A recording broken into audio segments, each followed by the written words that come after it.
अहम खबर, लाहौर में शवाल का चांद नजर आ गया है। तमाम अहले इस्लाम को मुबारक हो। कल ईद उल फितर होगी। लाहौर में शवाल का चांद नजर आ गया है। जोनल कमेटी इस वक्त लाहौर में बैठी हुई है, एहतमाम किया हुआ है चांद देखने के लिए। और अब ये बाकायदा इतलात आ रही हैं कि लाहौर की जोनल कमेटी के पास शवाहिद और शहादतें मौसूल हो चुकी हैं। लाहौर में ईद का चांद नजर आ चुका है। मरकजी रोयत हिलाल कमेटी का इजलास भी इस वक्त इस्लामाबाद में जारी है, जिसकी सदारत चेयरमैन मौलाना अब्दुल खबीर आज़ाद कर रहे हैं। और सूबाई रोयत हिलाल कमेटियों के इजलास भी अपने अपने इलाकों में जारी हैं। पंजाब में जो सूबाई रोयत हिलाल कमेटी का इजलास है वो लाहौर में हो रहा है और यहाँ से ये शहादत मौसूल हो रही है कि चांद नज़र आ चुका है। लाहौर में शवाल का चांद नज़र आ गया है।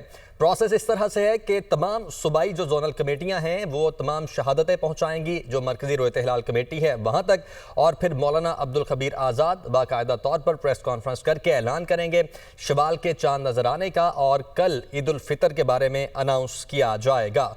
और साथ ही साथ अगर स्पार्को की बात कर ली जाए तो पाकिस्तान के स्पेस इदारे स्पार्को का ये कहना था कि शवाल का चांद गुज़श्ता रोज़ पाकिस्तानी वक्त के मुताबिक 3:58 पर तश्कील पा चुका है और इतवार को यानी कि आज गुरूब आफ्ताब के वक्त चांद की उम्र तकरीबन 27 घंटे होगी। तो ये बराह रास्त मनाजिर आप देख रहे हैं, चांद के मनाजिर लाहौर से ये मनाजिर हैं बराह रास्त जो आप देख रहे हैं। सबसे पहले लाहौर में शवाल का चांद नजर आया है और इंसानी आंख से भी आज ये चांद देखा जा सकता है क्योंकि मतला साफ है और मुल्क भर में पूरे मुल्क में मतला साफ है और यही उम्मीद की जा रही है कि दीगर सूबों में भी आज चांद देखा जा सकेगा इंसानी आंख से। और ये वाज़ेह रहे कि इंसानी आंख से चांद देखने के लिए चांद की उम्र तकरीबन 16 से 17 या 18 घंटे होनी चाहिए, लेकिन आज इस चांद की उम्र 27 घंटे है, इसलिए बाआसानी इंसानी आंख से ये चांद देखा जा सकता है। अहले इस्लाम को मुबारकबाद हो क्योंकि कल अब ईद उल फितर होगी।